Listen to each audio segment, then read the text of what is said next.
dia, boa tarde, boa noite. Estamos começando o programa Arrasta pra Direita Podcast, o programa da direita capixaba, o programa da direita Espírito Santo. Então, antes de tudo, vocês já sabem, né? Vai lá, se inscreve no canal, ativa o sininho aí para vocês receberem as notificações, os vídeos novos, né? Os cortes também que a gente sempre aí tá publicando no nosso canal. E ajudar aí o crescimento desse canal que tem o objetivo de trazer informações, sempre um bate-papo legal, né, com figuras expoentes da direita no Espírito Santo, né, e quem sabe mais para frente teremos a oportunidade também aqui de conversar com algumas figuras aí do cenário nacional, viu? Mas você só vai saber disso se você estiver acompanhando. Então se inscreve aí no canal que vai ser muito bom. Hoje temos aqui a presença de uma pessoa muito especial e uma pessoa muito importante na luta da direita, na luta dos conservadores e principalmente na luta pela liberdade. Eu acho que essa pessoa que está aqui hoje, esse nosso convidado, é uma pessoa que podemos colocar como um dos símbolos de luta pela liberdade no nosso estado do Espírito Santo. E uma pessoa também que ganhou um título aí, né? Que é muito ruim esse título, mas foi o primeiro exilado ou asilado político depois da redemocratização. Você vê que depois da redemocratização nós temos um novo exilado político. A gente vai estar conversando um pouquinho sobre isso aqui também hoje. Mas nós estamos aqui recebendo hoje o radialista Max Pitangui, esse preso político, esse ativista político também, aqui no nosso estado do Espírito Santo. E eu quero dar boas-vindas, né, ao meu amigo Max. Obrigado, Max, por atender ao convite, né, e dar suas saudações aí ao nosso público. É um prazer enorme estar aqui. Fico feliz pelo convite, agradecer a todos aí. E com certeza é sempre bom estar batendo esse papo sobre liberdade de expressão, sobre essa questão que nós estamos, esse regime que nós estamos vivendo no país hoje, né? Que nós não sabemos que não está fácil. Infelizmente, esse título de asilado, de preso político é um título muito pesado, mas é a nossa realidade. E a gente tem que enfrentar a realidade. Essa é a verdade. Nós temos que encarar isso daí. Não tem jeito, não tem como fugir disso daí. Nos últimos, acredito que no último ano, qual foi a data que você saiu mesmo você veio pro regime semiaberto? Você recebeu ali o alvará de soltura junto com os outros presos? Qual foi a data? Foi em 18 de dezembro de 2023 que eu recebi a notícia pela manhã, estando lá na Papuda, e no dia 19 eu cheguei no Espírito Santo. Eita, de lá para cá então, você acabou ganhando uma nova companheira, que é a tornozeleira eletrônica, né? Infelizmente, que hoje também é a companheira do Bolsonaro, né? Como que tem sido isso, Max, essa vida? Eu sei que vocês têm uma rotina, né, nós vamos falar um pouco da sua vida antes disso, mas como que tem sido essa vida de liberdade reduzida, né?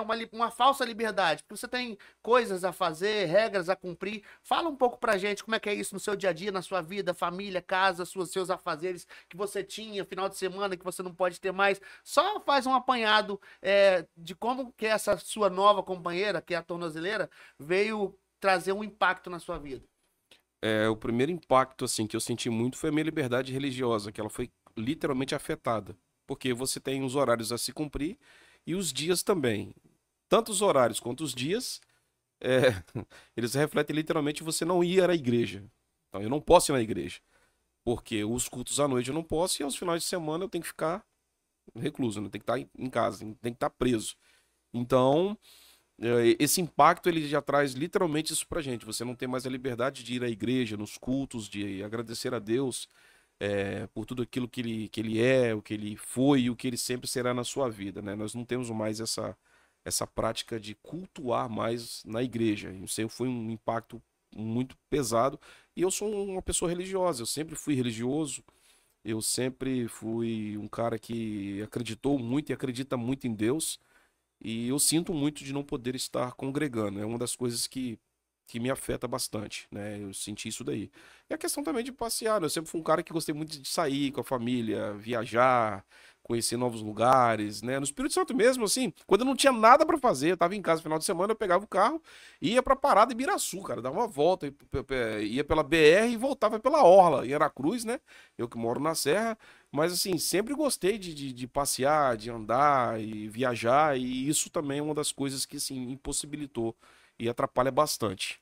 E, gente, a nível de informação, só para vocês entenderem melhor o contexto da situação do Max. Assim como o vereador Pastor Fabiano, que esteve aqui semana passada, o Max Pitangui teve o seu pedido de prisão no dia 15 de dezembro de 2022, não é isso? Isso. E como eu falei a respeito do vereador Pastor Fabiano aqui, eu uso a mesma fala a respeito do Max, porque a situação deles chega a ser ainda pior um pouquinho do que a situação dos presos 8 de janeiro. Não no contexto físico, eu tô dizendo. Tô falando na questão da conspiração, porque eles foram presos num processo dentro de uma perseguição do judiciário local. Ou seja, político judiciário, vamos botar assim, né? Local. Então, o Max Pitangui, ele teve esse pedido, né, de prisão aí expedido e naquele momento não conseguiram efetuar a prisão dele, ele conseguiu aí ainda postergar um pouco, né, isso, e ele teve um grande trajeto, né. Queria que você contasse um pouco pra gente como foi, assim, essa sua trajetória da expedição do pedido de prisão até o momento em que você, né, foi preso ali no Paraguai, uma emboscada lá que fizeram, né? E depois vamos falar também da sua experiência, né? Triste experiência lá na Papuda, enfim, num dos casos também que o Brasil todo conhece. Mas fala um pouquinho da sua trajetória. A minha trajetória, ela começou justamente batendo na questão da injustiça. Eu sou um cara que tenho pavor, nojo de injustiça. Eu sou um cara que sou, assim, isso me deixa muito irado a questão das injustiças. E eu comecei, assim, no ano de 2021, 22, me aproximar mais das questões políticas, das questões do judiciário capixaba. E eu comecei a perceber que muita coisa errada estava acontecendo. E foi quando eu me deparei com as questões ali que várias denúncias eram feitas no Ministério Público do Estado do Espírito Santo. Isso acontecia com muita frequência. Essas denúncias, elas não tinham respostas, né? Inclusive, essas denúncias trouxe o afastamento de secretários dentro do governo Casagrande, deixar bem claro que isso aconteceu. Sim. Nós podemos aqui pontuar algumas, a farra do vinho, né? Aquela questão Sim. também que teve lá do pendrive, a empresa chinesa da rua e tal. Então a gente estava denunciando ali aquela questão ali, os secretários que estavam metendo a mão na grana do capixaba mesmo, e ao mesmo tempo a gente estava vendo muita coisa acontecendo, posto de saúde faltando medicamento, idosos morrendo em filas de hospitais aqui no Espírito Santo, as crianças não tendo a merenda da forma correta ali no prato, dentro da creche, dentro da escola. A gente vendo um monte de irregularidade que estava acontecendo. Isso tudo vai aflorando, esse senso de injustiça vai crescendo dentro da gente. E eu comecei a questionar essas questões. E até que eu comecei me deparando com as questões que eram, assim, mais alarmantes do que essas coisas ainda, que eram pessoas que estavam à frente do judiciário capixaba, à frente do nosso Ministério Público, bem claramente aqui a ex-procuradora-chefe do Ministério Público capixaba, a Luciana Gomes Ferreira de Andrade, que ela recebia essas denúncias que eu fazia, inclusive, muitas pessoas faziam, e ela fazia o quê? Ela pegava essas denúncias e ela fazia uma espécie de engavetamento. Ela engavetava esses processos e não andava. E todas essas denúncias eram de pessoas ligadas à esquerda, ao governo do Renato Casagrande. E a gente começou a questionar isso daí. Engavetamento de processo era coisa assim muito comum. E ao mesmo tempo que esses processos eram engavetados, começou a ter umas paradas bem estranhas. Por exemplo, denúncias e processos que estavam na primeira instância eram tirados de lá, levados para a segunda e aterrado o negócio. Entendeu? Uhum. Era como você pegar sujeira e jogar debaixo do tapete. Então a gente começou a questionar, pô, tá tendo uma proteção aqui, então, para quem faz coisa errada no estado do Espírito Santo? Essa é a realidade? Quem mete a mão na grana aqui tá sendo protegido? Nós começamos a questionar. E quando eu comecei a dar à luz a esse tipo de coisa, rapidamente chegou um mandado de prisão expedido pelo ministro Alexandre de Moraes, a pedido da Procuradora-Chefe de Justiça do Ministério Público, a Luciana Gomes Ferreira de Andrade. Entendeu? Não entendeu ainda? Tá fácil entender, né? Então, assim, e o Alexandre de Moraes mandou me prender, e também em meio disso aí também foi o Capitão Assunção, o Carlos Von, o Jackson Rangel, o vereador Armandinho, o vereador Pastor Fabiano, todo mundo nesse imbróglio aí, né? E disse que a gente era uma quadrilha, era uma milícia, era não sei o quê, e falou aquela história toda, aquela babuzeira toda. E eu fui um dos caras que consegui sair dessa ação daí da Polícia Federal, que eles não me encontraram em casa. Fui pro Rio de Janeiro, recebi um amparo de alguns amigos, né? Que daqui saí, depois fui pro Paraguai e comecei a dar luz a toda essa manobra sorrateira que foi feita aqui no Espírito Santo. Foi aí que o jornalista Oswaldo Eustáquio entrou no circuito? Entrou e começou a fazer denúncias. Inclusive, essas denúncias foram feitas na ONU, foram feitas na OEA. Nós denunciamos essa situação aqui do Espírito Santo. Assim, eu particularmente denunciei assim na época, eu me lembro, mesmo sendo procurado, eu mandei e-mail para todas as comarcas, né, judiciais do Brasil. Mandei para os senadores, mandei para todo mundo. Eu dei luz a essa situação mesmo, porque isso aqui estava tudo escondido. E as pessoas começaram a anotar isso daí. Até que fui preso, né, naquela manobra lá, mas lembrando, eu fui para o Paraguai e lá eu estava documentado, estava da maneira correta, eu tinha autorização do governo paraguaio, eu tinha documento para estar ali, né? E o que acontece ali foi feita uma manobra. Foi feita uma manobra ali, ilegal, a minha prisão é ilegal porque eu não podia ser preso, só lembrando, eu não podia ser preso. Disseram que o meu nome estava na lista da Interpol. A Interpol foi que me prendeu lá no Paraguai.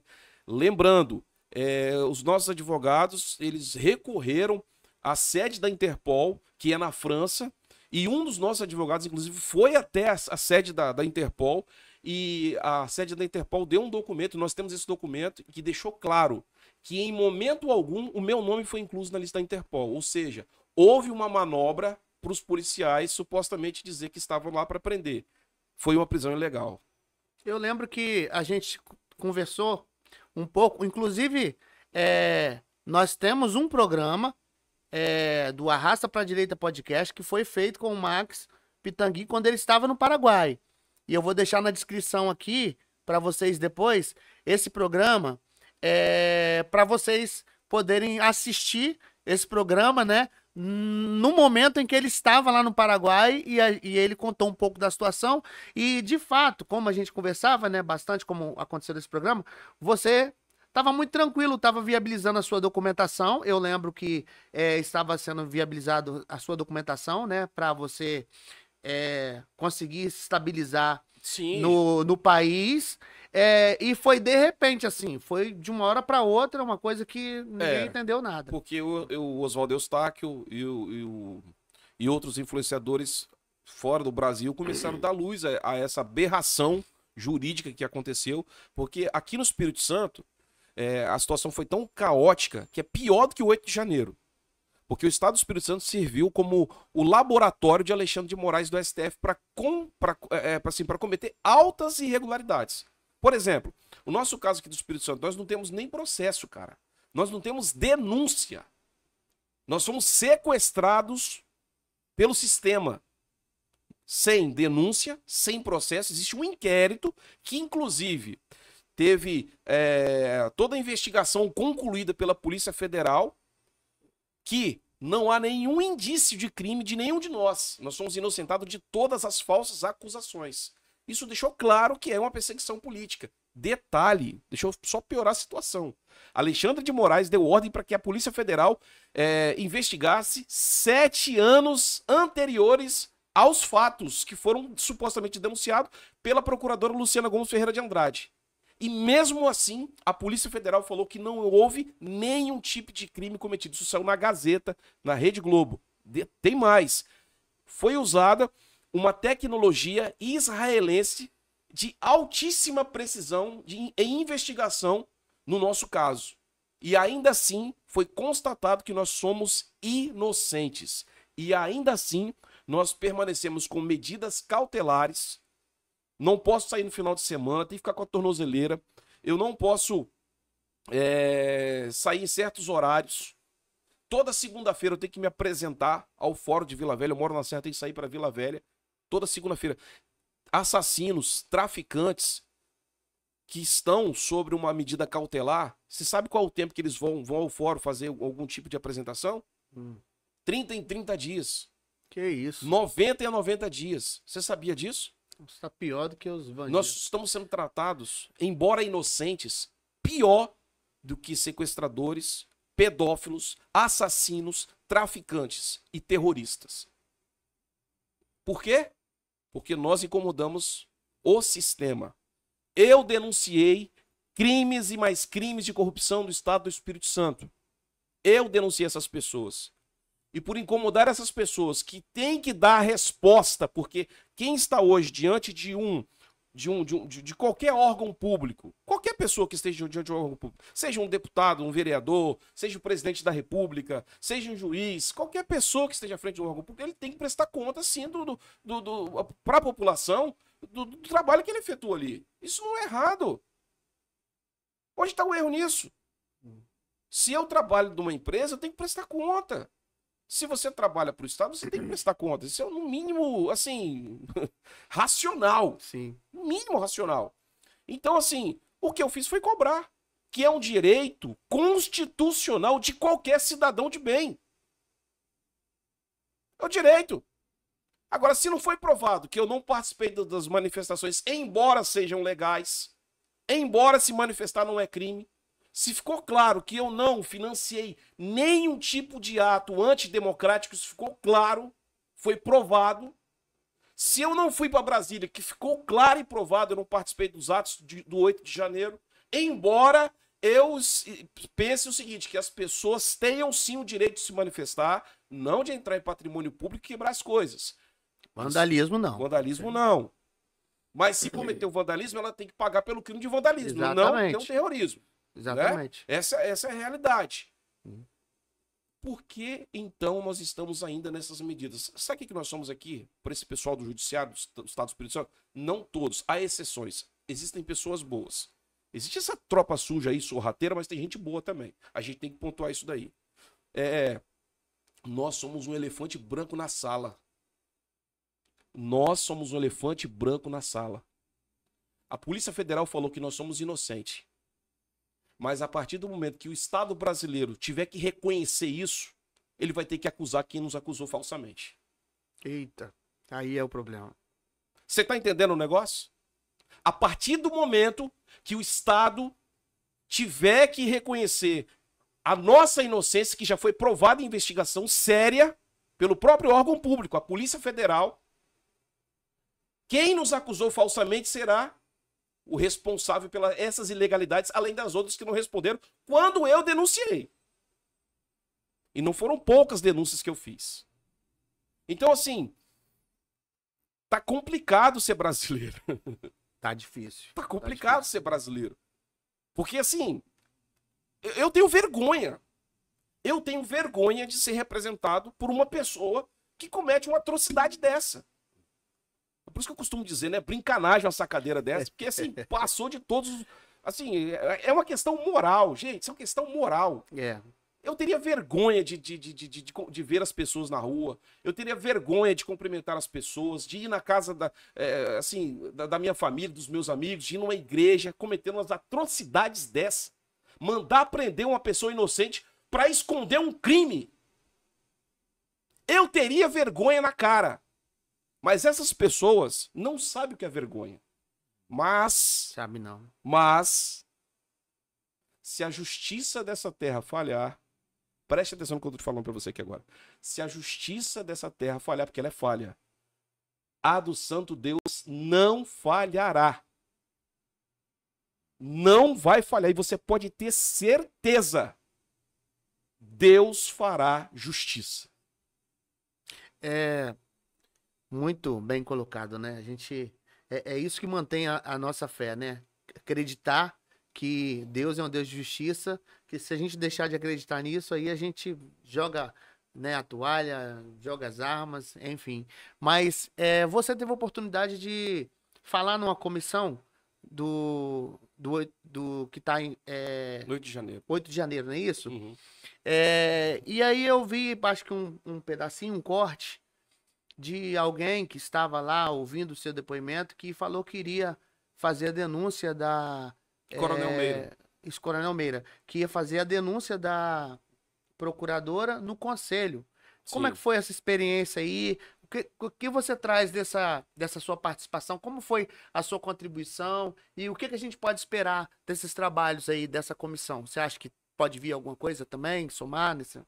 Essa comissão, ela foi apresentada, na verdade, para diversas pessoas assim importantes do judiciário brasileiro e também no âmbito internacional, porque a resposta dessa comissão, tudo que aconteceu dessa comissão, ela foi também apresentada também para os Estados Unidos, né, para essa questão, inclusive a Magnitsky. A Magnitsky, quando ela foi aplicada, a sanção Magnitsky, quando ela foi aplicada no Alexandre de Moraes, foi mencionado o caso aqui do Espírito Santo. Ela mencionou o nome do Jackson Rangel, que é um dos presos do mesmo caso, né? Meu, do Fabiano, dos outros aqui do Estado do Espírito Santo. O Alexandre de Moraes, quando ele é sancionado da Magnitsky, foi mencionado o caso aqui do Espírito Santo. Então, se foi mencionado o caso aqui do Espírito Santo no Alexandre de Moraes, provavelmente, obviamente, no nome das outras pessoas que fazem parte dessa situação aqui também foram levados, né? Isso aí não há dúvidas em relação a isso, né? E, assim, a informação que eu tive é que tanto o Ministério Público Federal tinha ali, foi levada essa informação para o Ministério Público, para a CCJ, para os órgãos competentes, na verdade, para que possa ser feita alguma coisa e as coisas estão andando. Essa é a informação que eu teve. Inclusive, ontem ocorreu mais uma sessão lá na Câmara Federal em Brasília. Max, eu sei que você tem uma história aí, inclusive até mesmo de luta na área da saúde, né? Por uma questão familiar. Eu sei que você tem aí 3 filhos lindos, maravilhosos, que é a Melissa, o Miller e o príncipe, meu Deus, o mais velho, como é que é o nome Miguel. dele? Miguel, desculpa. Miller, Melissa e Miguel. E o Miguel, ele é muito especial, né? Muito ele especial. é muito especial. Conta um pouco pra gente dessa sua luta aí antes de você vir para esse embate, né? Conta um pouquinho, porque as pessoas elas têm curiosidade de saber mais do pessoal, né? Porque muitas vezes a gente que é bem briguento, vamos botar assim, a gente é bem... Briguento não, vamos colocar que a gente é bem posicionado, né? A gente é bem posicionado, a gente é positivo. E muitas vezes as pessoas elas não conseguem enxergar o ser humano que existe por trás de cada um de nós, né? Um pai de família, um marido, enfim. Conta um pouquinho dessa sua experiência de luta, né? Com a sua família, com o seu filho, a expectativa, o sonho da chegada do Miguel também, né? Enfim, para que o público possa conhecer esse outro lado seu. O Miguel foi uma gravidez assim planejada, né? Eu mais a minha esposa Ellen é uma pessoa assim, inclusive maravilhosa, que amo muito, que cara esteve sempre do meu lado, me ajudou esse tempo todo, está Guerreiro, sempre hein? Guerreiro, hein? comigo, uma pessoa extraordinária. E a gente programou o nascimento do nosso filho sem saber que a Ellen tinha um problema de saúde, que algumas mulheres têm esse problema, né? Eu não sei dizer que o nome técnico, algo íntimo cervical, alguma coisa assim, eu não lembro direito, né? Ela tem esse problema ali, que quando chega num certo tempo da gestação, o útero fica flácido como uma gelatina e o feto desce, né? Uhum. Ainda a informação desce. A mulher faz um aborto espontâneo, né? Acaba acontecendo, né? É devido a esse problema de saúde que a minha esposa tem. E aí, a gente não sabia, só estava indo tudo bem, do nada, com 5 meses de gestação, ela começou a entrar em trabalho de parto e nós ficamos todos desesperados. Fomos pro hospital, o Miguel não teve jeito, não deu pra segurar, ele nasceu. Nasceu, já não tinha pulmão, tava em formação, muita coisa dele ainda, né? E o Miguel ficou 1 ano no hospital, ele ficou entubado 1 ano. Ele passou por diversos procedimentos ali cirúrgicos, um deles foi cirurgia no coração, fez a questão reconstituição intestinal, e assim, traqueostomia, gastrointestinal, assim, muita coisa ali nesse período de 1 ano, resumindo o resumo do resumo do resumo, né? E depois disso, a gente que tratou o Miguel, fomos ver o que aconteceu, porque que aquilo aconteceu. E aí a Ellen descobriu esse problema que ela tinha. E ao descobrir esse problema, nós encontramos o Dr. Murilo, um médico, que falou pra gente que isso podia ter sido evitado. Que faltava a informação que o SUS não oferece, né? E aí a gente foi. Mas como? Ela falou assim: ó, o médico falou, se tivesse feito a medida o exame morfológico com a medida do colo do útero, se tivesse feito esse exame, exatamente assim, da 10ª até a 12ª semana de gestação, isso teria sido evitado. E aí a gente achou aquilo incrível, aí, vamos ter um filho ou outro filho? Aí eu falei, não, mas aí não, Ellen, já tivemos essa situação. Ela, não, mas se o problema pode ser evitado, a gente pode fazer. E então vamos. E realmente existe, ela fez o outro procedimento certinho, né? E foi o Miller, né? E na 10ª semana ela fez o exame morfológico com a medida do colo do útero. E aí colocou um tampão, tipo uma borracha no útero, assim, que segura até o tempo certo da gestação. E o meu filho nasceu em perfeito estado. O Miller veio certinho até demais pro meu gosto. Nasceu perfeito. E aí aquilo me acendeu uma luz, né? E eu falei, cara, as pessoas precisam saber disso. Eu vou levar essa informação para as pessoas.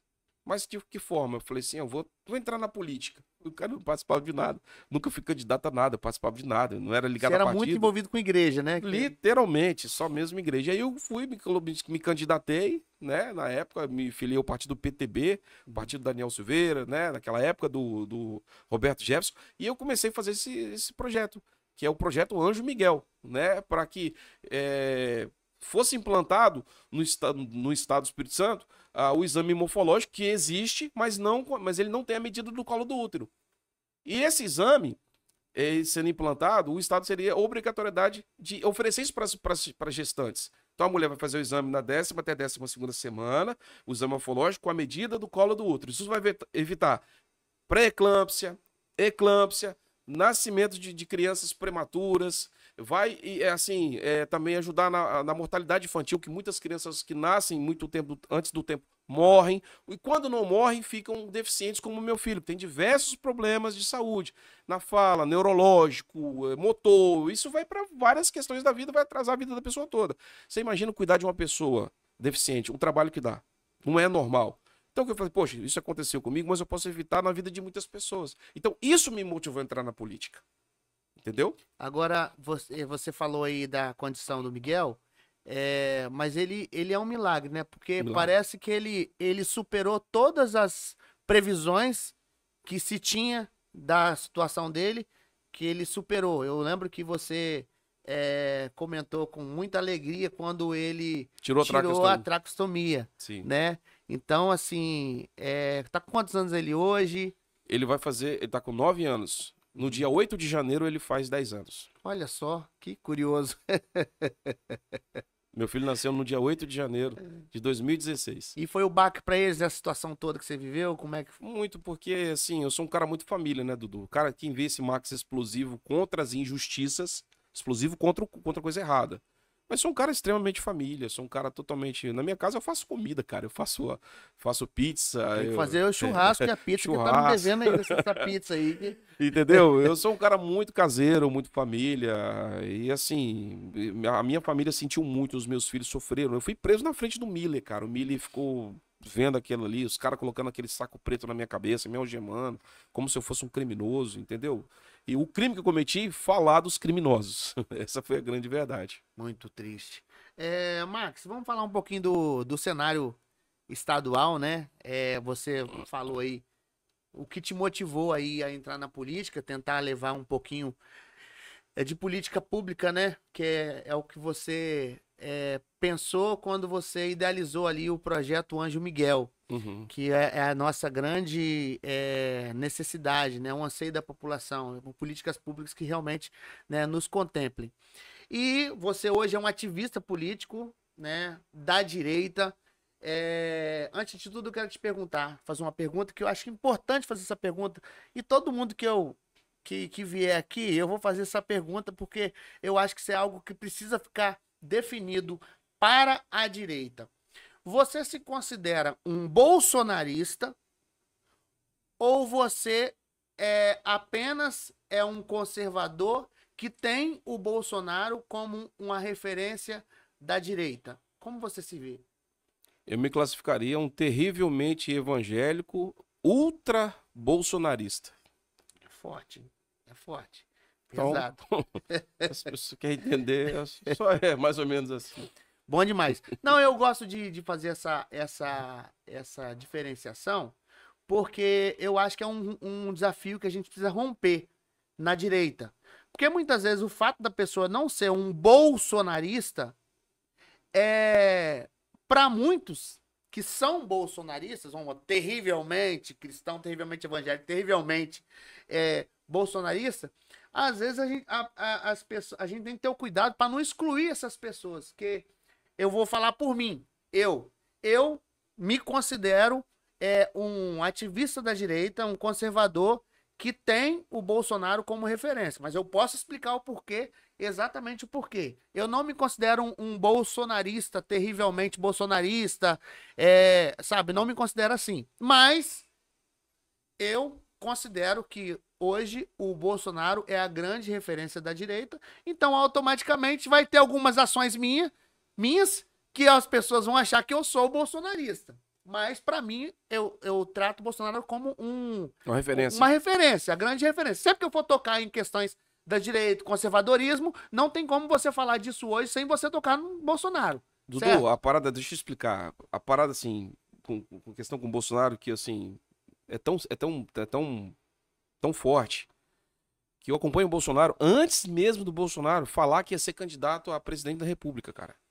Eu acompanho o Bolsonaro lá atrás, do Facebook. O Bolsonaro era aquele deputado que falava aquelas paradas lá pesadas e tal, mandava um recado, não tava nem pra nada. Hoje ele é mais moderado, né? Mas eu acompanho o Bolsonaro dessa época. Quando o Bolsonaro levou aquela facada, eu fiquei 15 dias sem conseguir falar. Eu perdi a voz, cara.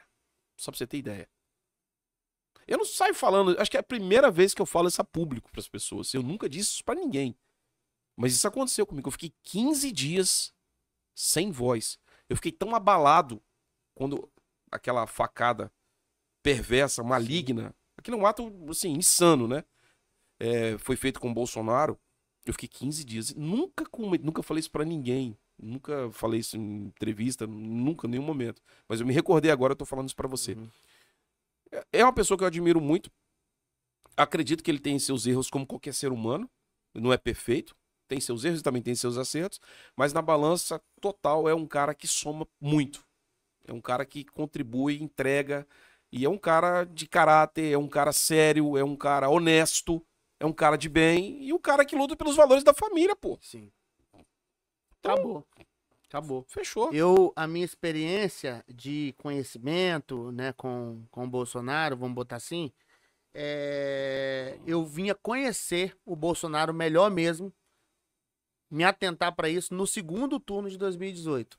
E aí confesso a você que até o primeiro turno de 2018 eu não acreditava no Brasil, eu não tinha esperança no Brasil. O meu voto no primeiro turno de 2018 foi um voto de... como é que fala? Foi um voto de... meio que de revolta, de quem acha que não tem... É um voto de quem acha que não tem solução pro Brasil, não tem? Uhum. Foi o meu voto. Ah, quem você votou, Dudu? Não tem problema nenhum de falar, até porque eu não fico me gabando aí de, né? Não tem disso. Mas votei no Cabo Daciolo. Por quê? Porque aquele homem falava muito em Deus. Que é Deus, glória a Deus, que o Brasil, né? Que o Brasil, não sei o quê, tem que ser o Senhor, tem que submeter a Deus. Eu falei, cara, quer saber de uma coisa? Esse cara é doidão, né? Esse cara é doidão, mas o Brasil do jeito que tá, pra mim o cara que tá falando coisa mais certa aí é ele. Que esse Brasil sem Deus não tem jeito, né? Verdade. Aí eu falei, não tem motivo pra votar em ninguém me convence. votei no Daciolo. E no segundo turno foi onde eu fui. Peraí, agora é Bolsonaro, né? E Haddad. Agora, peraí, nós temos que conhecer. Quem é esse Bolsonaro? Foi onde eu fui.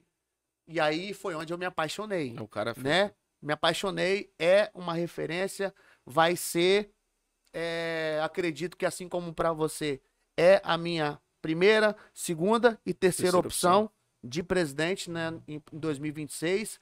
Até o último momento de registro de candidatura, nós vamos continuar acreditando que Bolsonaro vai ser o nosso representante. Mas eu acho importante, Max, fazer esse relato aqui, porque nós estamos num momento de unir, né?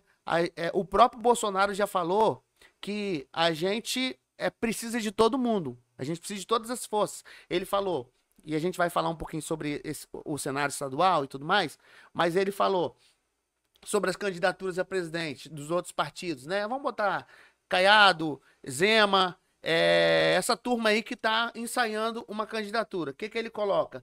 Ele coloca, gente, olha só, tem problema. Vocês querem ser candidato? É legítimo. Cada partido lançar o seu. O que a gente precisa ter a noção? De que no segundo turno, todo mundo tem que se unir. Né? O que você pensa disso? Você acha que os outros partidos também teria que se submeter a essa visão bolsonarista de que só tem Bolsonaro o caminho? Ou você acha que é legítimo essa participação, ou seja, esse ensaio dessas outras lideranças, dos outros partidos que não é PL? Como você enxerga essa questão da presidência da República a nível nacional? Olha, Dudu, falando democraticamente, todos participar é um direito de todos, né? Mas na minha visão, fique à vontade. Na minha visão, só temos 3 opções: Jair, Messias, Bolsonaro.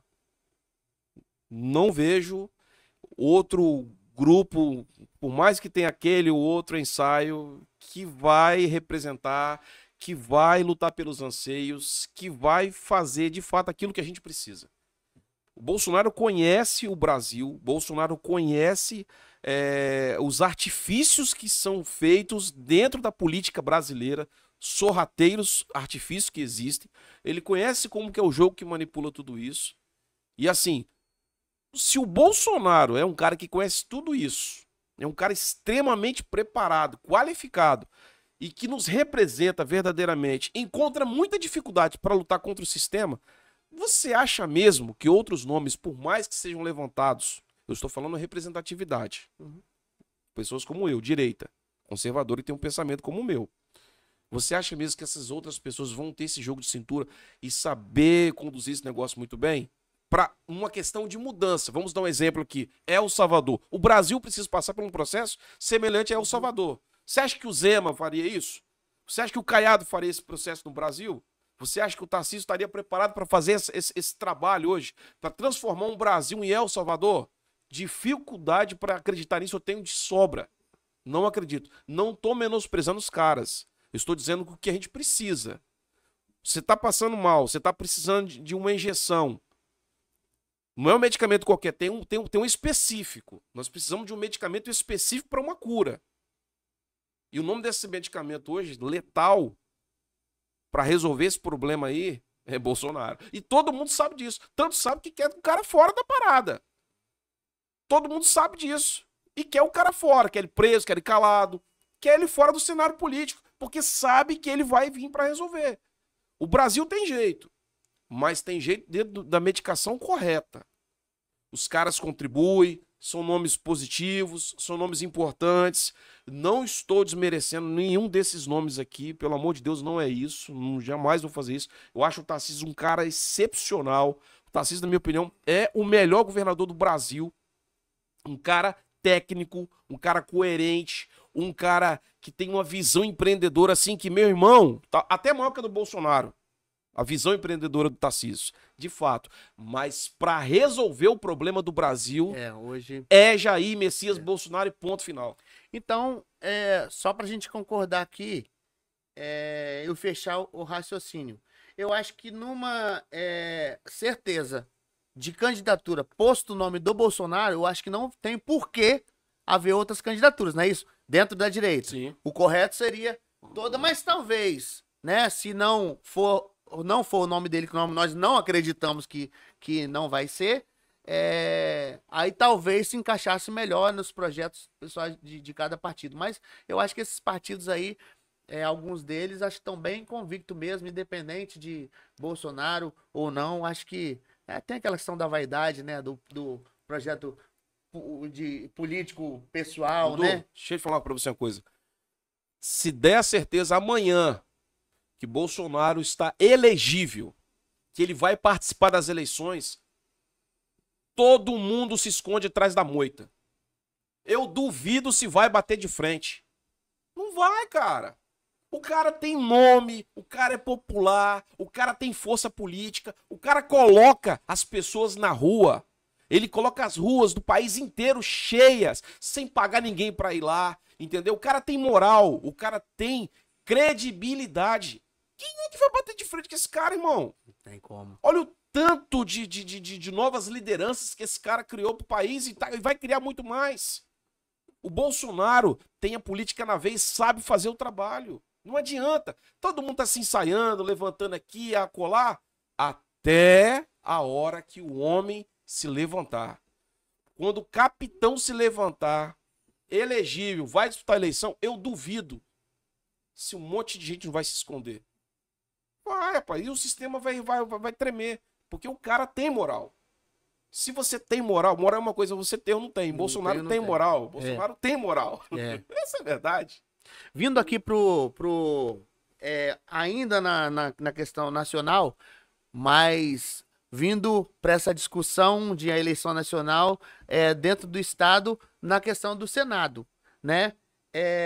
Nós temos aí, acho que essa eleição para o Senado é a eleição mais importante para a direita conservadora. Eu acho que vai marcar o nosso momento, principalmente a gente que tem expectativa de anistia, né? Passar pelo Senado e ser aprovado no Senado. A gente tem expectativa de, você principalmente, que tem expectativa do impeachment, né, de alguns ministros, talvez um em específico. Ah, imagina. Acho que tem um específico ali que você tem muita vontade de ver ele sendo empichado, né? Então nós precisamos pensar bem nos nomes. E hoje no Estado do Espírito Santo nós temos aí aproximadamente 15 nomes sendo discutidos para o Senado. Você tem uma leitura do cenário da direita do Espírito Santo para o Senado que você gostaria de compartilhar? Ou você quer responder perguntas diretas? Tanto faz. Se quiser perguntar direto também, não pensa não. Nós temos hoje a fala do Bolsonaro. Eu vou me guiar. Como eu disse que o Bolsonaro é referência para mim, né? Eu sou um conservador de direita que tenho o Bolsonaro como referência, então tudo que eu falo, para todo debate que eu vou dentro da direita, eu me guio em falas do Bolsonaro. E o Bolsonaro já determinou que o projeto dele para fazer pelo menos um senador em cada estado, não tem como, palavras Bolsonaro, gente, não tem como a gente fazer um número grande de senadores se a gente não se juntar com o centro. Se a gente não chamar o centro-direita, para a gente conseguir êxito nas vagas.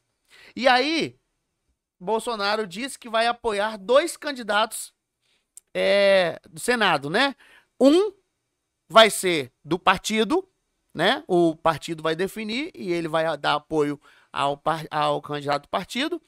E outro vai ser um candidato ali intermediário que represente ali, consiga representar a união, né, do centro com a direita. E hoje nós temos aí o PL trazendo o nome da Maguinha Malta, né? Pelo menos a princípio, né? Tem colocado o nome da Maguinha como que será a candidata. Nós temos aí um partido também que está bem alinhado, que é o Novo, que está apresentando o nome do vereador de Vitória, Leonardo Monjardim. Nós temos aí o próprio senador Marcos Duval, que hoje também nós temos como uma referência da direita, porque a gente guia como referência da direita pelos votos da pessoa e pelo posicionamento da pessoa lá dentro. Se ele é senador, então ele tem um posicionamento que está mais voltado para a direita. Temos o ex-candidato a governador, né, o ex-deputado federal Carlos Manato, que também se movimenta e está afiliado no PL, né, hoje, mas ninguém sabe ainda se ele vai sair pelo PL ou qualquer outro partido, porque o PL não deu não deu não deu esse aval, né? E nós temos outros nomes de conservadores pessoas conservadoras que talvez não estejam dentro do campo da direita totalmente, mas por serem conservadores que também tem sido ventilado, que é o nome do prefeito Euclério Sampaio, né? E eu acho que são esses os nomes que a gente tem dentro da direita para fazer uma análise. Como você enxerga esse cenário de nomes e de possibilidades que a direita tem no Estado do Espírito Santo? Como é que está a sua cabeça hoje a respeito disso para o Senado? Pergunta difícil. Você apertou sem abraçar, né? Olha, a gente tem que pensar em grupo, né? A direita ela tem que ter esse pensamento de grupo, né? E hoje eu tenho meu alinhamento, hoje literalmente, com o Partido Liberal. Eu só pertencia a um partido da minha vida toda, né? Que foi o PTB. O PTB migrou a sigla para PRD, mas, né? E eu só participei, eu só fui filiado a um partido, que é o PTB. E embora tenha essa ligação fortíssima com o PL, e agora abraçando, estando junto com o projeto do Partido Liberal aqui no estado. Em primeira mão, vou dizer para você hoje que o nome posto para essa disputa hoje que a gente em primeira mão tem é a Maguinha. A Maguinha Malta é a representante, foi o nome levantado pelo partido. O Magno levantou o nome dela, a Maguinha está fazendo o projeto, o Gilvan está trabalhando isso daí também. Então, assim, hoje pensando em grupo, o nosso projeto hoje dentro do PL é trabalhar o nome da Maguinha, é trabalhar pela eleição da Maguinha. Isso aí, né, é o nosso, como se diz, né, o pontapé inicial. Serão 2 votos. Existem várias pessoas aí que você mencionou, que eu tenho relação próximas, conheço todo esse pessoal que você disse aí. Eu vou dar a minha opinião em relação às outras questões. Um nome que você não mencionou aí, vou dar minha opinião a respeito, que é do deputado Calegari, que eu não sei como é que está essa situação. O Calegari, a princípio, se colocou como um candidato a Senado. No meu ponto de vista, um excelente candidato, uma pessoa preparada, um cara técnico, tem um perfil muito bom, é um cara bom de relacionamento, é um cara que conhece políticas públicas, um cara que é da área da educação, é um cara assim que tem um perfil extraordinário, né? Não foi mencionado, mas parece que desses nomes eu não sei como é que tá essa situação, né, do Calegari, como é que tá ainda. Mas também é uma opção, né? Seria uma opção, mas a gente não sabe como é que tá, que pé que tá essa pré-candidatura, se realmente vai se confirmar no Senado ou se vai para federal, ou se continua no Estado. No Estado eu sei que não vai, que o Calegari mesmo já tinha me dito que ele não vai porque ele tem um acordo lá em Cachoeiro e ele é um cara de palavra, ele vai cumprir isso daí. Agora, eu diria que é outra vertente que surgiu assim como um raio, né? Que bateu nisso tudo aí, e é uma pessoa que eu tenho proximidade, um amigo pessoal, é o prefeito Euclério Sampaio. Eu acredito que o Euclério é um nome que surgiu, e o Euclério é um cara assim, se você for colocar nas peças do tabuleiro da política do Estado do Espírito Santo hoje, nós estaríamos falando de um cara extremamente inteligente, um estrategista político muito inteligente. É um cara que tem 5 mandatos como deputado estadual, não é à toa. Ninguém tem 5 mandatos assim, se não for preparado. Não acredito nisso. É um cara que teve uma votação assim monstruosa para a prefeitura de Cariacica agora, a reeleição dele, né, foi com 86%, eu não lembro o número, mas passou de 80%. inclusive ganhou a eleição estando internado no hospital, né? Que ele não participou dos últimos dias da sua campanha porque ele estava hospitalizado. É uma cirurgia, inclusive, muito séria. Ele passou por esse processo aí, se recuperou, tudo bem. Graças a Deus por isso. Mas eu vejo que é um nome que caiu assim como um raio no meio do cenário e tá ganhando essa força, tá tendo essa sustentabilidade. O Euclério é um cara, ele é conservador, é um camarada que é a favor do impeachment de Alexandre de Moraes, declaradamente ele já disse isso, né? E é um camarada que acredita que a reforma tem que ser feita no STF. Isso ele já deixou claro até em entrevistas. O Manato, como você mencionou, teve esses ensaios, falaram, várias pessoas falaram, no meu ponto de vista, você não pode jamais subestimar um candidato como o Manato, porque o Manato, o cara que teve 1 milhão de votos, não foi à toa, né? O cara teve em 2022 uma votação expressiva, levou o Casagrande para o segundo turno, mas a gente não sabe como é que tá o pé e o andamento dessa situação ainda, porque parece que deu uma esfriada nisso daí. O Léo Monjardim, como você mencionou, né, o nome que surgiu também, mas ainda está nessa crescente ainda, né? Então, assim, eu viria hoje, assim, na direita, assim, os nomes que mais estão sobressaindo no momento, assim, desse aspecto. Direita e centro-direita, o Euclério seria esse cara centro-direita, é o nome que espontou, e a Maguinha vai vir com essa força do PL, né, cara? Vem Bolsonaro, o pai é senador, e tem um grupo muito grande dentro do Estado, tem vários deputados que vão alavancar isso daí e tal. E a gente vai acompanhar como é que tá. Eu sei que tá fazendo pré-campanha, tá visitando, tá andando o estado, via o Brasil, né, tá? E tem assim, tem uma estrutura por trás ali, tem condições de fazer uma campanha que possa alavancar, né? Tem algumas coisas que. Você citou o prefeito Euclério, tem algumas coisas no meu ponto de vista que hoje inviabilizam um pouco as coisas para ele no meio da direita, hoje. Mas como tudo é uma construção política, né, a gente não pode determinar o que vai ser daqui a 6, 8 meses por aquilo que tá Não, a hoje, gente está né? falando, Dudu, essa fala aqui, ela está relacionada ao impacto que trouxe o nome dentro do tabuleiro. Sim. Nós estamos falando de um impacto que aconteceu agora. Por exemplo, o que está sendo falado agora? O momento agora aconteceu, é isso esse impacto que o nome trouxe, né? E as pesquisas também, que Sim. foram feitas recentemente, que apontou ali uma crescente, que teve as alianças ali, as igrejas apoiando, as pessoas próximas e tal, que a gente está vendo, acompanhando isso daí. Vamos ver como é que vai ser esse desenvolvimento, né? Se essa. Diz que na política você tem que começar devagar, né? E você vai indo, vai tomando força, né? Um Então, passo atrás do outro, vamos né? acompanhar esse desenvolvimento aí. Outros nomes aí também que foram falados no início aí que viriam e tal, mas esfriou, até inclusive o próprio Evair de Mello. Lembra que o Bolsonaro falou tem que era vídeo, o nome que o Bolsonaro falou que sim. indicava e que não via. Apoiaria ele em qualquer lugar, né? Teve isso daí. Nós temos a situação do próprio Marcos Duval, que também é um senador da República, né? É um senador da República. Vou fazer uma pergunta discreta aqui, porque é um assunto que. Indiscreta não.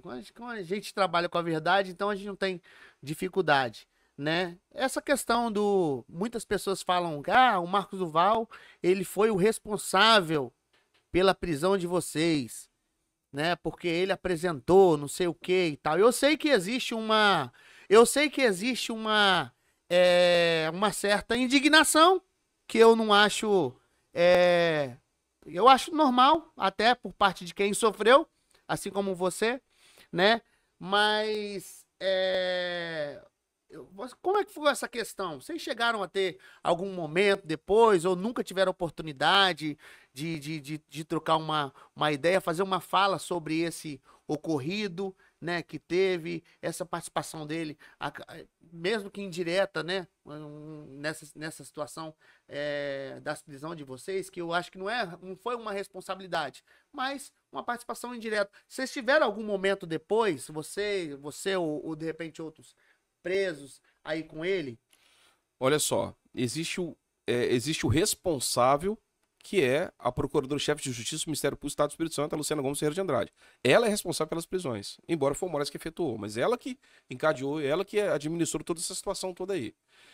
O Marcos Duval seria culpado? Depende do ponto de vista. Como que eu posso dizer isso?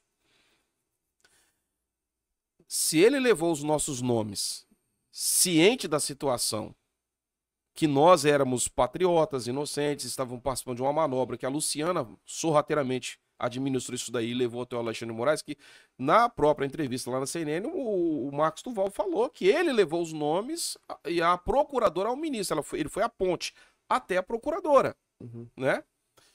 E mais informações chegaram no passado, que não foi bem assim, que o Marcos Duval teria sido enganado pela procuradora.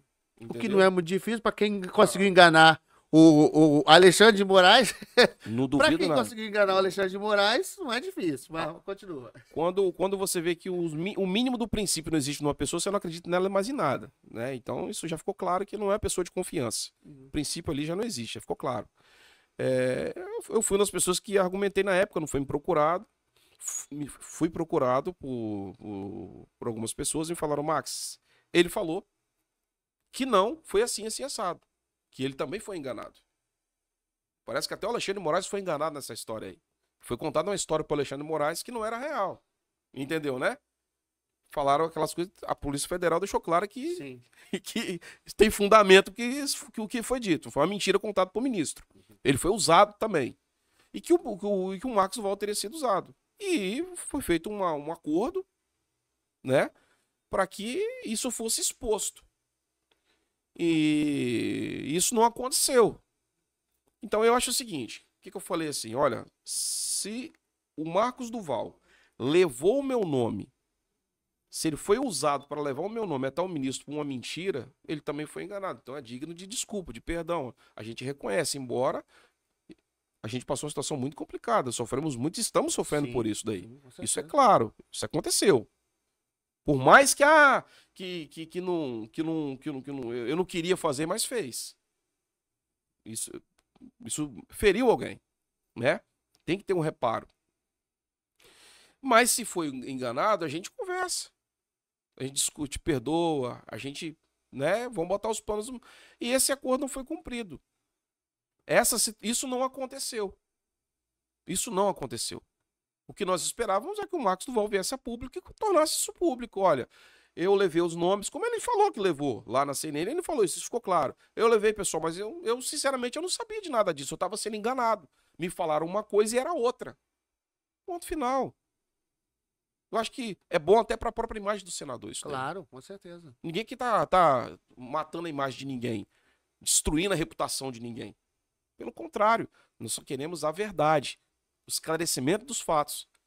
E quem de fato foi culpado, que pague pelo seu erro. Quem é inocente, que seja inocentado. Justiça, pô. Sim.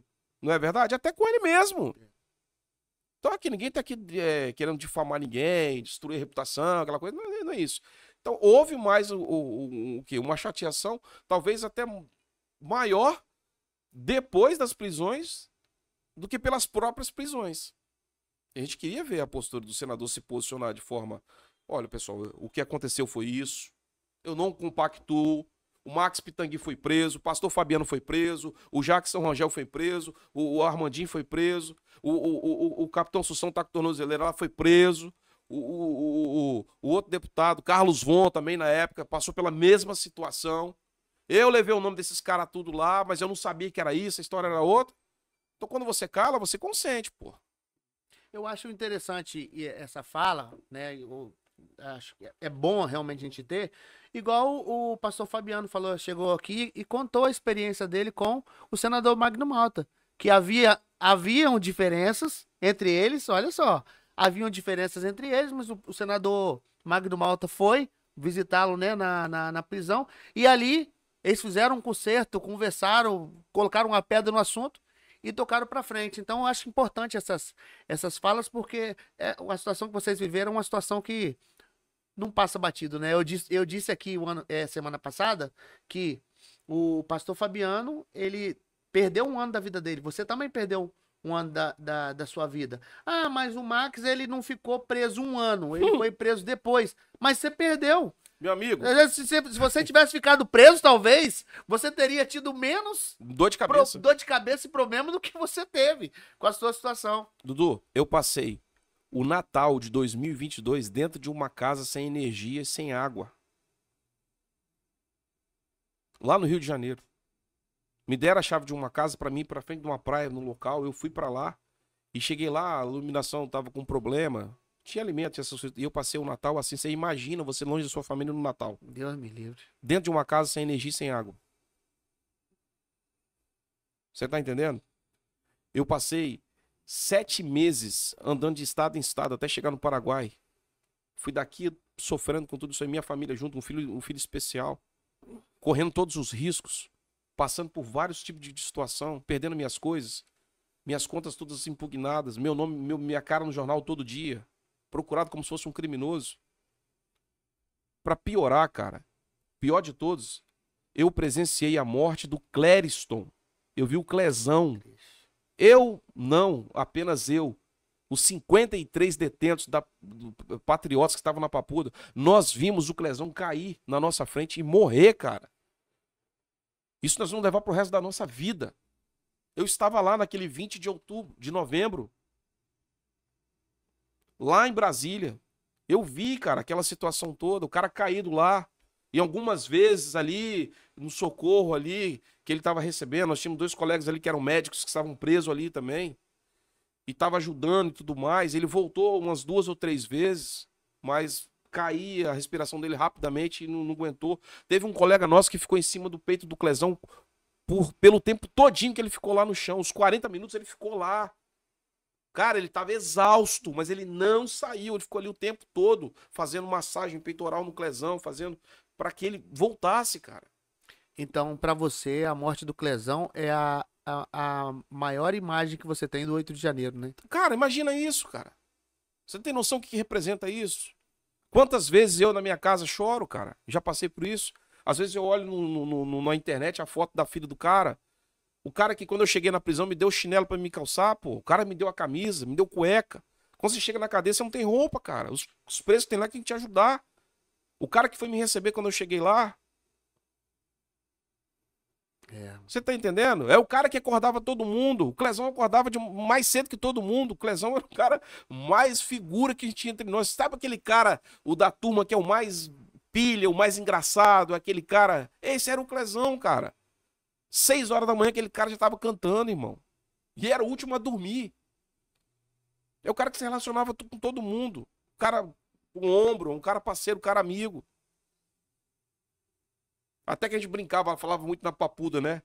Eu quero ver o tanto de boi que o Clezão vai matar. A gente falava lá, porque o Clezão prometia churrasco pra todo mundo, né? Quando nós saíram fazer o churrasco.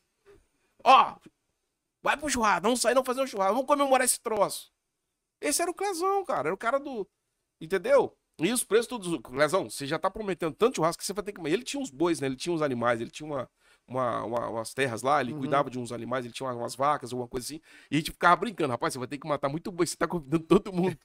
Ele a gente mata, não tem problema. Esse era o Clezão. Aí você vê esse cara cair na sua frente e morrer. Triste. Tá louco, cara. Max, vamos pular aqui pro estado, já partindo pros finalmente. Vou te apertar vou apertar sem te abraçar de novo, hein? Governo, Pasolini, Ricardo ou Palanque do Bolsonaro? Palanque do Bolsonaro? Eu acho difícil. Como assim, palanque do Bolsonaro? Um candidato que viesse... Isso. Ah, entendi. Pasolini, Ricardo ou Palanque do Bolsonaro? Rapaz, eu acho difícil. Assim, o que eu vejo... O PL é um partido muito, muito grande. Mas eu não... Você acredita hoje que o PL possa ter um candidato que seja palanque do Bolsonaro? Acredito que não seria negócio não vir. Uhum. Eu acredito que o PL tinha que ter um representante. Eu acredito que tinha que ter. Até mesmo por uma questão de conjunção ali, de fazer, na verdade, trabalhar os nomes do próprio partido. Tinha que ter um candidato de frente para puxar o partido e tal. Eu acho que seria importante. Entendeu? O PL tem condições de fazer isso. E precisa, eu acho que é necessário. É importante pro próprio partido crescer na disputa. Tem um cara para alavancar ali e tudo mais, entendeu? Para negociar, para fazer uma coisa. O Pasolini, cara, ele tem se consolidado aí nas pesquisas, com como que a gente pode se dizer? Os números, né, que dizem que, assim, de aceitação do Pasolini são altíssimos, 80%, mais do que isso. O cara tá fazendo uma gestão, assim, muito boa para a cidade de Vitória, e isso, na verdade, reflete no estado do Espírito Santo todo, porque Vitória é uma vitrine, cara. Tem jeito, entendeu? Eu acho que, assim, o Ricardo não vai ter que andar bastante aí para encostar ali, porque o Pasolini pegou uma Ferrari ali do Michael Schumacher lá de 2000, no ano 2000. Tá andando muito, né? Como é que você vê essa questão do falar ou não falar nome de Bolsonaro? Essa questão do que a gente conversou no início, né? Eu fiz a pergunta: ser ou não ser bolsonarista, defender ou não defender Bolsonaro. Até que ponto você acha que isso pode impactar um candidato, um possível candidato como o Pasolini, que a gente entende que ele tem um perfil de centro-direita, né? Mas que não é bolsonarista. Isso aí tá claro, né? A gente sabe que ele não é bolsonarista. Até que ponto para a direita apoiar um bom gestor, um bom quadro, tem que ter essa exigência do ser bolsonarista, falar o nome do Bolsonaro? Como você vê isso? Eu tenho a minha visão, mas eu gostaria de saber como que você enxerga isso. Eu posso te dar o exemplo falando o nome de outra pessoa. E posso também citar a própria Bíblia. Nem todo aquele que diz Senhor, Senhor entrará no reino dos céus. Isso já diz muito, né? Quando eu saí da prisão, aquela vez, eu recebi na minha casa... Eu tenho um amigo em comum com você, que é o Cabo Fonseca. E eu me lembro que o Cabo Fonseca esteve na minha casa. Ele e o Weasley foram me visitar. E você sabe o que eles foram fazer na minha casa? Você tem noção? Não. O Fonseca falou assim: Max, eu queria orar com você aqui. Aí você pode falar assim: poxa, Max, mas o Fonseca é um cara que fala de Bolsonaro, é um cara bolsonarista, é um cara tudo mais. Eu falo assim: sim, mas ele foi levar uma ajuda que o Euclério mandou para mim. Para ajudar a minha família. Porque eu tinha saído da prisão. Tava passando por aqueles momentos difíceis de reestruturação, de começar tudo de novo, você sabe que não é fácil. Então, assim, Dudu, essa questão de... Tem muita gente, a gente tem que ver, analisar mais as pessoas, não pelo que elas falam, mas pelo que elas fazem. Eu acho que a gente tem que parar de ver as palavras, porque a gente ignora as ações. Vamos ver os números. Vamos ver aqui quem são essas pessoas. Exemplo, nós temos aqui agora... Eu mandei uma mensagem para o prefeito Pasolini e para várias pessoas aqui no Espírito Santo, há uns meses atrás. E eu pedi mesmo. Pedi para ele. Pedi para o Eric Musso. Mandei para várias pessoas. Eu falei: prefeito. Mandei para o Euclério também. Várias pessoas. Por favor, se posiciona a favor da anistia. A anistia é muito importante para muita gente que está sofrendo. Nós temos vários presos políticos aqui. Olha a minha situação, estou sofrendo, tenho um filho especial, eu não posso trabalhar direito. Por favor, se posiciona a favor da anistia. Você é uma pessoa que pode reverberizar muito bem isso daí. E a sua ação, como uma pessoa pública e influente, pode gerar outras ações e influenciar algo maior. Isso que chegue no Congresso Nacional, pode ajudar a gente. Cara, todos eles se posicionaram. Eu falei o nome de 3 pessoas aqui que não ficam falando à torta e à direita que é Bolsonaro, que é Bolsonaro, que é Bolsonaro. Mas os 3 se posicionaram. Você tá entendendo? Quando eu vi, o Pasolini não me respondeu. Eu mandei mensagem, ele não me respondeu, não. Mas eu vi depois um vídeo que ele fez, pouco tempo depois, falando isso daí. O Eric fez a mesma coisa. E o Euclério, recentemente, abertamente, em várias matérias de jornais, falou a mesma coisa. Então, assim, essa questão... Às vezes a gente vai muito pelo que as pessoas ficam falando, Dudu. E esquece as ações. É como assim, pelo fruto conhecereis a árvore. Não é assim? Uhum. Então a gente tem que olhar muitos frutos Quem são essas pessoas? Porque tem muita gente que... Aquela, como é que é o nome lá? A Peppa, mas não é a Peppa daqui não, a Peppa de lá. Como é que é a... Joyce Hasselman. Era chamada de Peppa. Peppa Pig. Inclusive tá muito bonita agora, né? Agora não é mais não. Agora não é mais não. Agora ficou linda, cara. A mulher mudou, parece que virou outra. Tiraram aquela capa gorda e botou um negócio magro lá, e o negócio ficou... Cara, você lembra como é que aquela mulher era Bolsonaro? Do nada... Perigoso esse negócio, é perigoso. Não. O Alexandre Frota, cara. Aham. Ei, Bolsonaro. E agora o cara, se pudesse entrar na casa do Bolsonaro, matava ele. Uhum. Não é? Então, assim, a gente precisa analisar muito essa questão do verbal. A gente tem que ir também pelas ações. Acho que as ações falam mais que as palavras. Muito bom. Fechando esse pacote, né? Revelações nas proporcionais. Quem você tá postando aí que pode ser revelação aí no quadro político dos nossos deputados federais e dos nossos deputados estaduais? Eu sei que você tem uns nomes aí que você estima, tá acompanhando o trabalho, ajudando também no trabalho. Fala para nós aí, quem você acha que pode surpreender a gente aí na Câmara Federal e na Câmara estadual? Cara, eu acompanho muito o Gilvan. Acredito que o Gilvan vai dar uma calçada de voto. O Gilvan vai arregaçar a boca do balão. Acho que o Lucas Polezi também vem de uma crescente pesada, vai fazer uma boa votação. Talvez o Lucas seja um cara que vai surpreender muita gente, que eu acho que o Lucas vai ter uma votação muito expressiva, muito boa. Tenho acompanhado muito também, você está falando do cenário da direita. Isso, da direita. Acompanho bastante o Messias Donato. Eu acho que o Messias foi uma grande surpresa para a questão da direita no Espírito Santo. Surpreendeu muita gente. Embora o Messias esteja ali no aspecto centro-direita, gente, a gente está fazendo aqui uma análise crítica, sem emoção, entendeu? Tá sendo racional. E o Messias é um cara legal também. Sim, pessoas que atuam no campo da direita. Da direita. A gente gostando, não gostando, não é isso? Muito combativo ali na direita, questão da anistia, questão ali do INSS, aquela questão aquela vez do MST lá, o cara foi lá, deu uma cacetada, ela falou, rapaz, esse cara tá, né?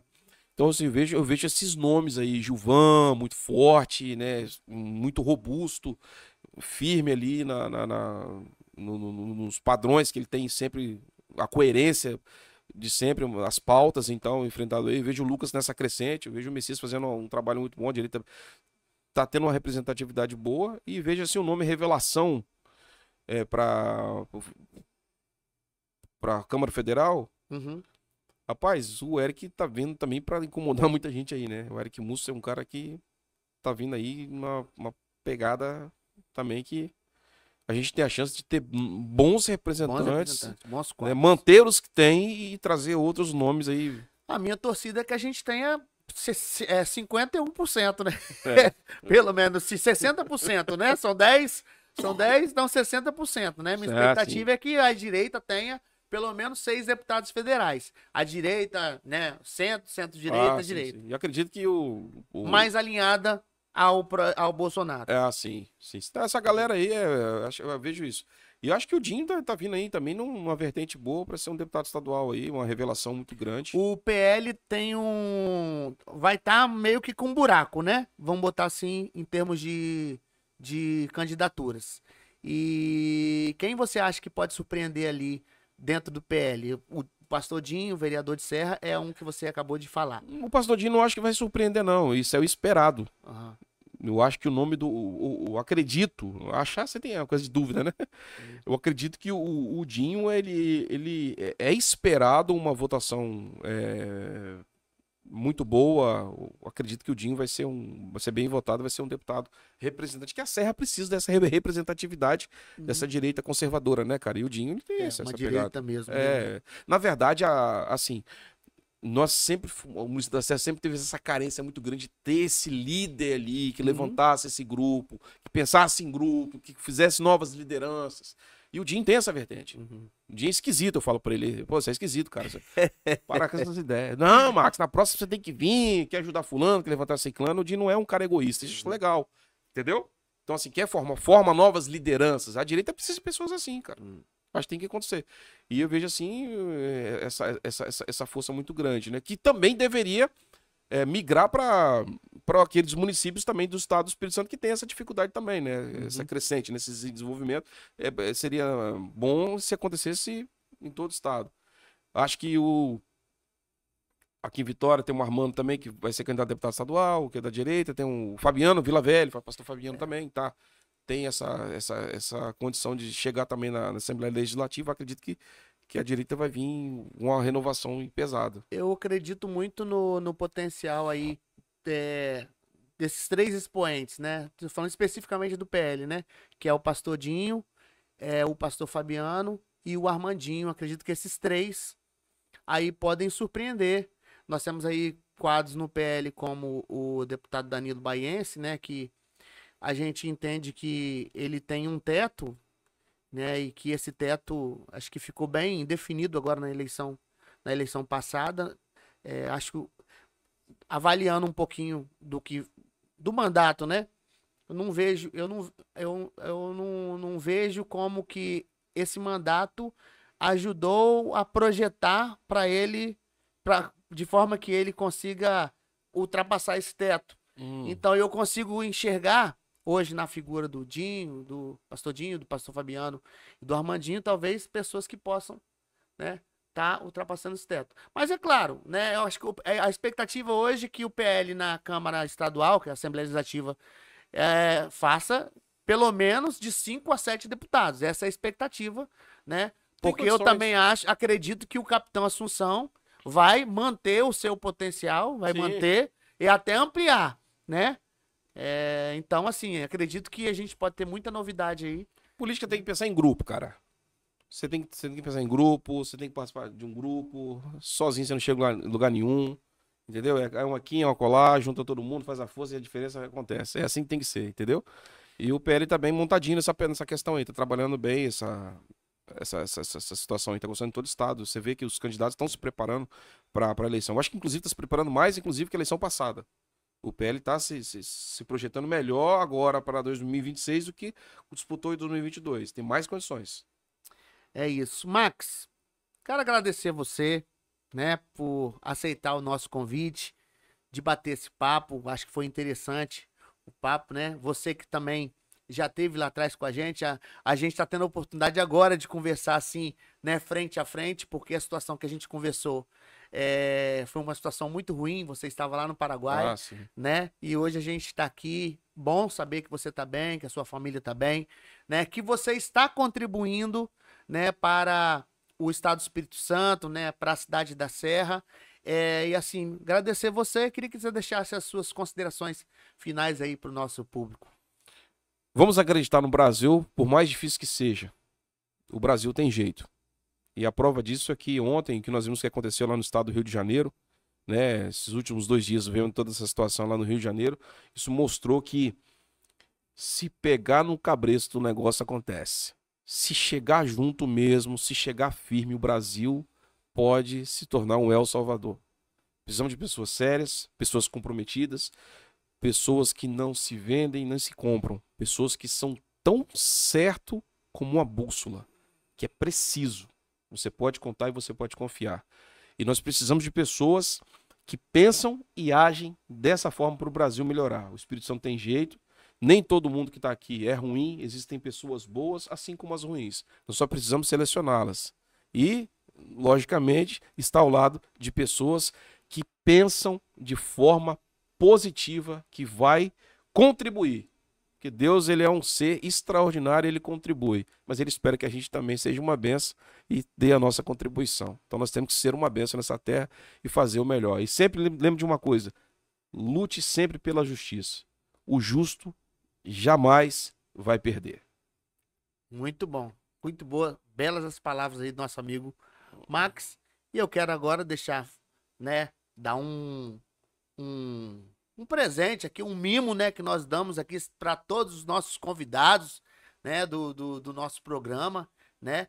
Um mimo que, gente, ó, é brincanagem uma sacadeira dessa, não é isso? Isso aí. Não é assim que fala? É assim mesmo. Tá aqui a caneca, arrasta pra direita, né? Que todo convidado... Gente, você chegar na casa de alguém e você ver essa caneca lá, é porque essa pessoa já participou do programa. Então tá aqui, Max. Opa, valeu. A lembrancinha aí pra você, entendeu? Se Deus quiser, mais pra frente nós vamos encher de chocolate. Nós vamos dar... Hein, Thiago? Nós vamos encher a caneca de chocolate, vamos dar cheio de chocolate. Mas como como é que é? O recurso tá pouco ainda. Por enquanto é só a caneca, Max. Valeu, obrigado. Agradeço. Você aí, meu irmão. Você é um irmão, viu? E, assim, muito feliz de ter participado participar um pouquinho da sua vida, né? Ter te ajudado também, de alguma forma aí, nesse meio tempo, com tudo que você passou. E eu quero te agradecer em nome do povo brasileiro, em nome, né, dos patriotas. Eu quero te agradecer pelo que você passou, pelo que você enfrentou, pelo que você viveu, né, lutando pela gente, né? Eu me sinto contemplado pela sua luta. Não sei se eu teria capacidade de aguentar, suportar o que você suportou, assim como, né, os demais patriotas que também tiveram os seus mártires ali. Mas o que eu tenho a falar, né, as minhas considerações finais é uma palavra de gratidão a Deus pela sua vida e a você pelo que você aceitou, né, enfrentar em favor da liberdade, né? E vamos em frente. Já tem muita coisa pra gente viver ainda, tem muita coisa pra gente fazer, muito desafio pra gente romper, né? E com Deus na frente, né? Não tem obstáculo que resista. Muito obrigado pela presença. Gente, ó, você que ainda não se inscreveu no canal, viu? Se inscreve aí. Ativa aí o sininho para você receber as notificações, os vídeos, ok? Compartilha esse vídeo. Na descrição desse vídeo tem aí o vídeo do primeiro programa com o Max Pitangui, ele no Paraguai. Então você vai lá embaixo na descrição, entendeu? Clica para você assistir, você entender um pouquinho do que ele passou naquele momento. No mais, bom dia, boa tarde, boa noite, obrigado pela sua parceria, obrigado Estúdio F Brandão, né, por essa parceria, obrigado Thiago, nosso técnico, sempre tá aqui, né, nos ajudando, Fabiano também, Fabiano Brandão, né, o CEO aqui do grupo, viu, gente? Muito obrigado, até semana que vem nós estaremos com uma presença também muito especial, que é uma pessoa que você conhece, Max. Quem? Será que vai dar bom o podcast semana que vem? Professor Leonardo Campos. Minha nossa. Conheço bastante.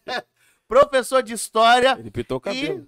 Ele pintou o cabelo. Pintou o cabelo? Ixi, rapaz. Então, tá com uma cor diferente. Vai ser bom o negócio. Olha só. Professor de História e vamos falar sobre conservadorismo, o desafio dos conservadores ao longo dos séculos. Rapaz, vai ser forte o programa de semana que vem, viu? Aguardamos vocês nessa audiência. Muito obrigado, bom dia, boa tarde, boa noite. Até a semana que vem.